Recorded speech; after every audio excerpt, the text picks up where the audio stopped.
నమస్తే మా. శ్రీ గురుభ్యో నమః, శ్రీ మాత్రే నమః. నమస్తే అమ్మా. అయితే ఎక్కువగా భగవంతుని నమ్ముకున్న వాళ్ళకి అంటే ప్రతి క్షణము ప్రతి నిమిషము కూడా భగవత్ నామాన్ని తలుచుకోవడం కానీ, ఎక్కువగా దైవ ఆరాధనలో పూజలు ఇలాంటివి చేస్తూ కానీ, ఎక్కువగా అదే దైవ చింతనతో ఉంటూ ఉంటారు.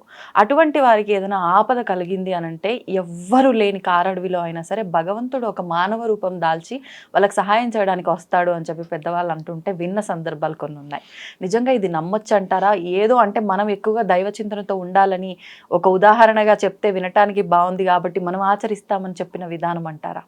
మీరు అన్నట్టుగా ఏ పురాణ కథలు చూసుకున్నా కూడా భగవంతుడి యొక్క సాక్షాత్కారం అందరికీ కలిగింది. అంటే భగవంతుని యొక్క భక్తులకి అందరికీ స్వామి ఉన్నారు, అమ్మ ఉన్నారు అని నిరూపించుకున్నదనే విషయం అందరికీ తెలిసిన విషయమే. మీరన్నట్టుగా భగవంతుడు వస్తాడా ఆపదలో ఉన్నప్పుడు అని అంటే ఖచ్చితంగా వస్తాడు. మన నమ్మకమే కదా. అంటే ఇప్పుడు ఈ కాలంలో అయితే పూర్తిగా కిరీటం పెట్టుకొని శంకు చక్ర గదా హస్తాలతో, లేకపోతే అమ్మవారు రెడ్ చీర కట్టుకొని ఎర్రగా బొట్టు పెట్టుకొని అయితే రాదు, మానవ రూపంలో వస్తారు. మనం ఏం చెప్తాము, మాధవ సేవే మానవ సేవ అనే సామెత మనకుంది, నానుడి కూడా మనకుంది.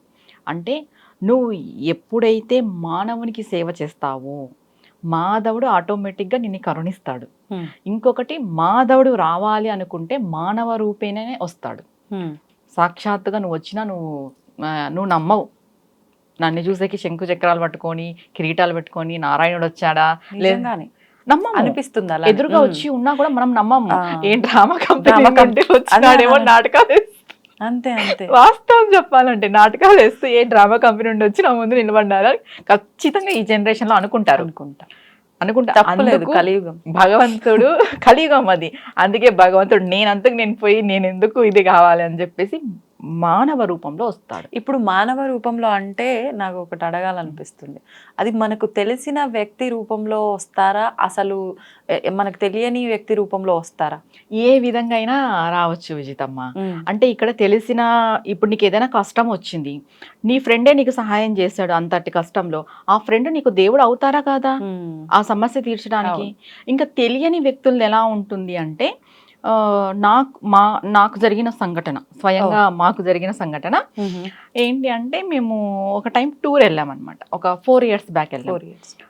శ్రీరంగంకి వెళ్ళాం. స్వామి రంగనాథ స్వామి దేవాలయానికి వెళ్ళినప్పుడు మేము అర్ధరాత్రి అక్కడ దిగి ఇంకా రూమ్స్ కోసం వెళ్ళాలి అంటే మొత్తం అందరితో కంబైన్గా వెళ్ళామన్నమాట టూర్కి, పర్సనల్గా కాదు. ఈ టూర్ బస్సెస్ ఉంటాయి చూడు, ఆ విధంగా అందరితో కలిసి వెళ్ళాం. వెళ్ళినప్పుడు ఇంకా రూమ్స్ కోసం సెర్చ్ చేస్తున్నాం. మేము దిగినప్పుడే నైట్ 12:30 అయింది. అసలు మేము ఇంకా ఫస్ట్ టైం వెళ్ళడము, మాకు అసలు ఏం తెలీదు చెప్పాలంటే.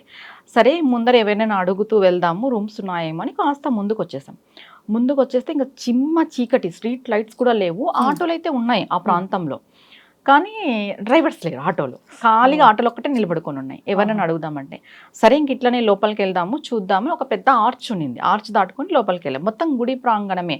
అటు గుడి యొక్క ఇది వాల్ అంటే కాంపౌండ్ ఉంటుంది కదా, అది మాకు కనిపిస్తుంది. లోపల గుడి ఉంది, మేము గుడి బయట ఉన్నాం. మెయిన్ రోడ్లో, చిన్న రోడ్లో ఉన్నాము. చిమ్మ చీకటి. ఇంకా 1 అయింది టైం. మేము దిగినప్పుడే 12:30. అట్లా ముందుకు వెళ్ళి కొంచెం నడిచే లోపల 1 అయింది. 1 అయింది. నాలో టెన్షన్ మొదలైంది. ఎవ్వరు లేరు అస్సలు. ఈవెన్ కుక్క కూడా లేదు. వాళ్ళంతా చోట్రీ తీసుకున్నారు. మేము రూమ్ కోసం సపరేట్ గా రూమ్ తీసుకోవాలి, ఇంకా చోట్రీలో ఉండలేమని చెప్పేసి రూమ్ కోసం అని మేము వెళ్ళాం. ఆల్మోస్ట్ అందరు అక్కడ కంబైన్ గా ఒక హాల్ అట్లా తీసుకుంటారు. ఇంకా మేము అలా ఉండలేము అని చెప్పి సపరేట్ గా, ఎక్కడిపైనా సపరేట్ గానే తీసుకున్నాం. ఇంకా ఆ ఊర్లో కూడా అలా సపరేట్ గా రూమ్ తీసుకుందాం అని చెప్పి వెళ్ళేసరికి ఎవ్వరూ లేరు. కొంచెం నాలో టెన్షన్ మొదలైంది. కొత్త ప్లేస్, అస్సలు ఎవ్వరు లేరు, చిమ్మ చీకటి. ఇంకా నేను అన్నాను మా వారితో, అసలు ఎవ్వరు లేరు, వెనక్కి వెళ్ళిపోదాం, చోట్రీకి అక్కడికి వెళ్ళిపోదామా అని అంటే, ఉండు చూద్దాము, కొంచెం ముందుకు వెళ్దాము అని చెప్పి నేను వెనక ముందు చూసుకుంటూ వెళ్తున్నాను. అస్సలు చిమ్మ చీకటి. సడన్గా ఒక 20 minutes మేము నడిచాం.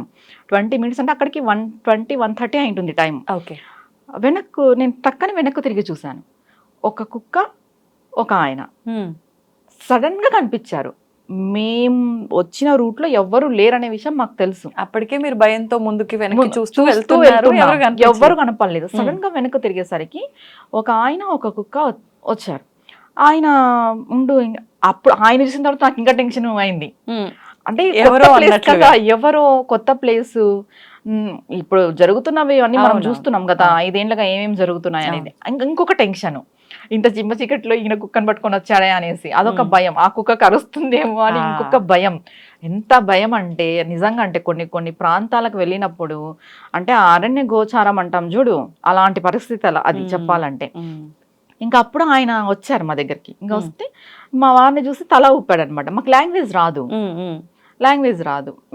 మా మా వారు చెప్పారు ఇట్లా రూమ్ కావాలి అనేసి.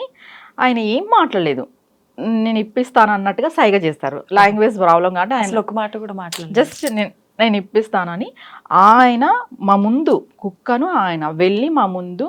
మెయిన్ ఇక్కడ ఏంటంటే శ్రీరంగంలో అన్ని రూమ్స్ ఇల్లు లాగానే ఉంటాయి.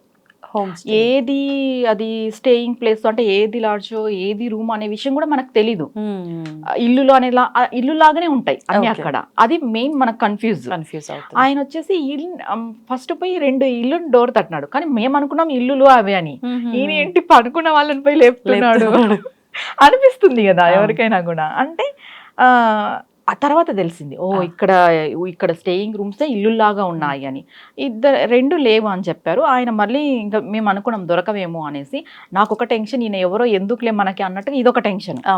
అంటే మళ్ళీ ఆయన వచ్చి వెనక్కి వచ్చి నేను ఇప్పిస్తాను అన్నట్టుగా మరీ సైగ చేశారు. మరి ఒక చోటకి పిలిచికెళ్ళి మాకి ఇక్కడ వెళ్ళని అడిగితే, అక్కడ వెళ్ళి అడిగితే ఉన్నాయి. ఆయన లోపలికి వెళ్ళామని అప్పుడు కూడా సైగ చేశారు. ఏం మాట్లాడలేదు, ఒక్క మాట కూడా రాలేదు ఆయన నోటెంట. మా వారు వెళ్ళారు, అమౌంట్ కట్టారు.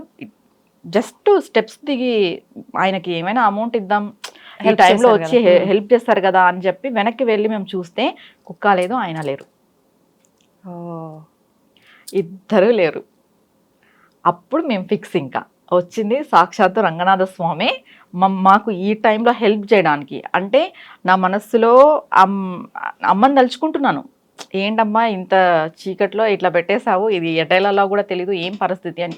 అంటే కొంచెం లైటింగ్స్ అవి ఇవి ఉంటే వేరు, పూర్తిగా ఇబ్బంది అనిపించదు. అదేదో మేము పోయిన రోజు స్ట్రీట్ లైట్లు కూడా లేవు అక్కడ, మరి ఇప్పుడు ఎలా ఉందో తెలియదు కానీ అలా ఉండింది పరిస్థితి. ఇంకా బయటికి వెళ్ళి చూసేసరికి ఆయన లేకపోయేసరికి ఇద్దరు మొగరు చూసుకున్నాము. వచ్చింది ఇంకా సాక్షాత్తు రంగనాథ స్వామి వచ్చారు మాకు ఈ టైంలో హెల్ప్ చేయడానికి అని. మీరు అడిగారు కదా, ఈ ఆధ్యాత్మిక మార్గంలో ఉన్నప్పుడు, భగవంతుని నమ్ముకుని ఉన్నప్పుడు భగవంతుడు వస్తాడా అంటే మానవ రూపంలో ఖచ్చితంగా వస్తాడు. అది వచ్చారన్న విషయం మనకు కూడా తెలుస్తుంది. ఇప్పుడు నేను చెప్పిన సంఘటనే ఒక ఎక్స్పీరియన్స్, ఇలాంటివి చాలా ఉన్నాయి. భగవంతుడు మానవ రూపంగా వచ్చి మాకు సహాయం చేసిండేటివి. తర్వాత వచ్చింది ఒక దైవం శక్తి అనే విషయం కూడా మేము అవగతం చేసుకున్న సిచ్యువేషన్స్ చాలా ఉన్నాయి. కానీ తలుచుకోగానే ప్రత్యక్షం అవడానికి ఇదేమి ద్వాపర యుగం త్రేతాయుగం కాదు, కలియుగము. ఈ యుగంలో పాపాలు ఎక్కువగా ఉన్నాయి, ఇలాంటి నేల మీదకి భగవంతుడు రాడు అని కూడా కొన్ని సందర్భాల్లో చెప్తారు. మరి దీన్ని ఎలా అర్థం చేసుకోవాలంటారు? సరే, ఇలాంటి నేలపైకి భగవంతుడు రాడు అనుకునే మీ ప్రశ్నకు, ఈ కలియుగంలోనే కదా ఆది శంకరాచార్యులు నడియాడిండేది, ఈ కలియుగంలోనే కదా పరమాచార్య కూడా నడియాడిండేది. సాక్షాత్తు జగత్తుకి గురువు ఆదిశంకరులు, సాక్షాత్తు పరమేశ్వరుడు యొక్క స్వరూపం ఆదిశంకరులు. ఆయన మానవ రూపంలో నడిచారు ఈ భూమి పైన. మళ్ళీ ఇప్పుడు రారా భగవంతుడు భూమిపైకి? వస్తారు కదా. శ్రీరాముడు మానవ రూపంలో వచ్చినారు, జగద్గురువులు మానవ రూపంలో కలియుగంలో కూడా వచ్చారు. అలాంటప్పుడు ఎందుకు రారు? మన నమ్మకం అమ్మ, ఏదైనా మన నమ్మకం. అంటే నువ్వు నీ పరిస్థితి ఎటూ తోచని పరిస్థితిలో నువ్వు ఉన్నప్పుడు, నువ్వు ఆధ్యాత్మిక మార్గంలో ఉండి ఏదో ఒక దైవత ఆరాధన నువ్వు చేస్తుంటావు. అమ్మవారు కావచ్చు, శివుడు కావచ్చు, విష్ణువు కావచ్చు, ఎవరైనా సరే చేస్తూ ఉన్నప్పుడు నీ నమ్మకం ఏంటి? నువ్వు ఆ రోజు ఆ ఆపదలో ఉన్నావు, నువ్వు టెన్షన్లో ఉన్నావు, నీకు ఏమీ తోచని స్థితిలో ఉన్నావు అంటే ఖచ్చితంగా నీకు భగవంతుడు స్వయంగా వస్తాడు మానవ రూపంలో. వచ్చి నీ యొక్క ఆపదని తీసేస్తాడు, నీ యొక్క టెన్షన్ని కూడా తీసేస్తాడు. ఇది నాకు జరిగిన సంఘటన స్వయంగా. ఇలాంటి నాకే కాదు, ఎవరికైనా జరుగుతుంది. భగవంతుని నమ్ముకుని ఆయన పాదాలను పట్టుకుని నమ్మకంగా జీవితం గడిపే వాళ్ళకి ఆయన ఉన్నాడు, ఆవిడ ఉంది, అమ్మ ఉంది, అయ్య ఉంది అని ఖచ్చితంగా వాళ్ళు ప్రతి క్షణం నిరూపణ చేసుకుంటూనే ఉంటారు. కొంతమంది ఉంటారు, అంటే నాకు భగవంతుడు ఉన్నాడని నమ్మకం ఉంది, కానీ అదే పనిగా నేను పూజలు, పునస్కారాలు, వ్రతాలు, ఉపవాసాలు నేను ఏమి చేయను, ఇక్కడ భగవంతుడు ఉన్నాడని నమ్ముతున్నాను, ఆ నమ్మకం అలా గట్టిగా ఉంటది అని అంటూ ఉంటారు. అలాంటి వాళ్ళకు కూడా కనిపిస్తాడా? అంటే పూజలు ఇవి చేసి ఏదో అప్పుడు వరకు మాత్రమే బాగా దేవుడి మీద భక్తి కురిపించేసి తర్వాత నార్మల్గా ఉండే వాళ్ళకి కూడా కనిపిస్తాడా? మీరు అన్నట్టుగా పూజలు చెయ్యను కానీ నాకు భగవంతుడు ఉన్నాడని నమ్మకం ఉంది అన్నారు చూడు, వాళ్ళకి నిజంగా కనిపిస్తాడు భగవంతుడు. ఎలా చెప్తారమ్మా అయితే పూజలు చేసే వాళ్ళంతా ఇదా అనంటే, ఒకటమ్మా, నువ్వు గంట సేపు డైలీ పూజ చేస్తావు. పూజ అయిపోయిన వెంటనే పక్కింట్లో ఏం చేస్తున్నారు, పొరగింట్లో ఏం చేస్తున్నారు, ఆవిడేం చేస్తుంది, అతనేం చేస్తున్నాడు, నువ్వు ఆవిడ పైన ఒక 4 చివాట్లు, ఇతని పైన ఒక 4 చివాట్లు, పక్కన వాళ్ళని విమర్శ చేయడము, నువ్వు అలా ఉన్నావు, నువ్వు ఇలా ఉన్నావు, నువ్వు పూజ రూమ్లో నుండి బయటకు వస్తేనే గోలగోల చేసి ఇంటిల్లి పాదితో అందరితో గొడవ పడుతూ అరుస్తూ ఉంటే భగవంతుడు వస్తారా? నువ్వు అంత పూజ చేసి కూడా ప్రయోజనం లేదు కదా చెప్పాలంటే. ఇప్పుడు ఏ పూజ చెయ్యము, నాకు భగవంతుడు ఉన్నాడని నమ్మకం ఉంది, నా పని నేను చేసుకుంటూ వెళ్తాను. అలా అని భగవంతుడు ఉన్నాడు, నా ప్రయత్నం నేను చెయ్యను, నాకు భగవంతుడు ఉన్నాడు నమ్మకం ఉంది, ఆయనే నాకు అన్ని కాళ్ళ దగ్గర తెచ్చిపెట్టాలంటే కుదరదు. మానవ ప్రయత్నం అనేది ఉండాలి, భగవంతుని పైన నమ్మకము ఉండాలి. ఇంకొకటి, భగవంతుని పైన నమ్మకము ఉంటూ మనం సాధన అనేది చేస్తూ ఉండాలి. ఇప్పుడు సాధన చేయలేని వాళ్ళకి నమ్మకం ఉంటుంది, వాళ్ళకి కూడా భగవంతుడు ఖచ్చితంగా కరుణిస్తాడు. ఇప్పుడు మేము గంటలు పూజలు చేస్తాము, మా మనస్తత్వం బాగలేదంటే కుదరదు. కంపల్సరీ ఈ పూజలు చేసేవాళ్ళు, సాధన చేసేవాళ్ళు వాళ్ళ మనస్సుని శుద్ధిగా పెట్టుకోవాలి. ఇక్కడ బాగా నేను ఒక విషయం చెప్తాను, ఒక జనరల్గా ఒక ఎగ్జాంపుల్. చాలా వరకు మంత్రాలు తీసుకొని మంత్రాలు చేస్తుంటారు, అందరికి సిద్ధించవు. ఎందుకు సిద్ధించవు చెప్పు? శ్రద్ధగా చేయట్లేదేమో, వాళ్ళ మనసు మంచిగా ఉండదు. ఇప్పుడు ఎప్పుడైతే మన మనస్సు శుద్ధిగా అంటే క్లియర్గా ఉన్నప్పుడు వాళ్ళకి త్వరగా సిద్ధిస్తుంది మంత్రం. ఎందుకు? భగవంతుడు అనేది శుద్ధ చైతన్యం.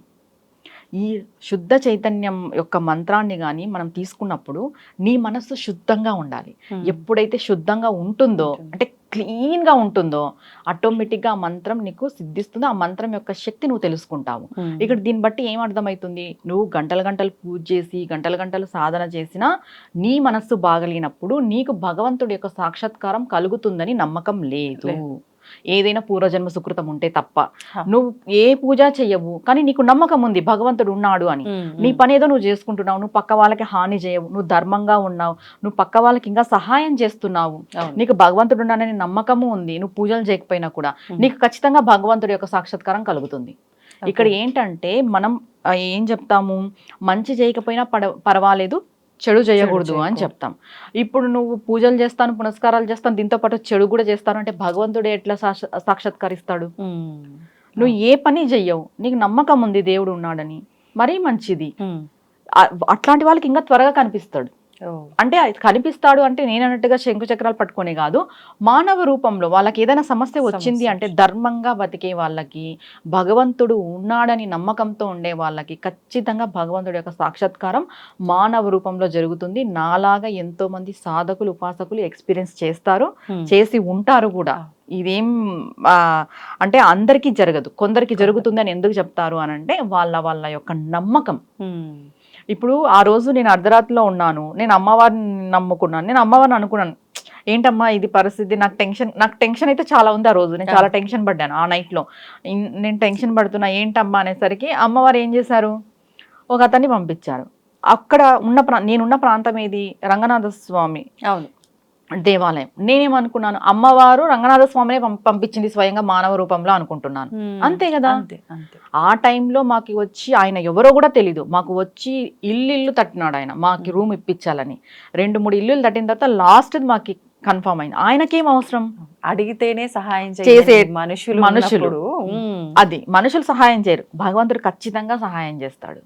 ఇంకొకటి ఏం చెప్తారు అనంటే, ఈ విషయంలో మనుషులన్నా విమర్శన చేస్తారు. అంటే నిన్నొక పేరుతో పెట్టి పిలవడం కంటే నీ తప్పుల్ని ఎక్కువ ఎంచుతా ఉంటారు. ప్రతి ఒక్క మానవుడు తప్పుల్ని ఎంచుతాడు, పక్కవారు మనుషుల్ని.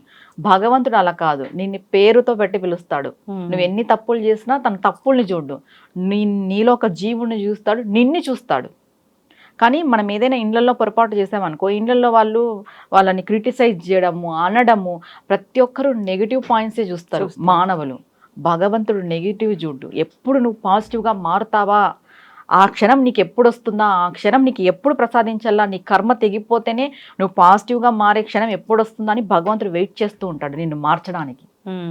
మానవుడు వెయిట్ చేయడు, కానీ మానవ రూపంలో భగవంతుడు వస్తాడు. మళ్ళీ ఆ రూపాన్ని మనం ఎప్పుడు చూడం కూడా, అలా వచ్చిన రూపాన్ని. ఇదే అనుకుంటున్నా అడగాలని చెప్పి చూడం. ఓకే, నేనైతే ఇంతవరకు చూడలేదు. నాకు జరిగిన ఇన్సిడెంట్స్ లో నాకు అసలు ఆ భగవంతుడు రూపంతో మానవ రూపంలో ఎక్కడో వచ్చింది. ఒక్కడ ఎవరో ఒకరు ఉండి ఉంటారంటారా? ఏమో ఉండొచ్చు. మళ్ళీ నాకంటే అయితే పడలేదు. Okay. మేము 4 ఇయర్స్ అయిపోయింది అక్కడికి వెళ్ళేసి వచ్చేసి. ఇప్పటి వరకు అలాంటి రూపాన్ని మేము చూడలేదు. ఇప్పటి వరకు కూడా. ఓకే, ఇవన్నీ మిరాకిల్సే. చాలా అసలు. సంతోషమ్మా, ధన్యవాదాలు. నమస్తే అమ్మా.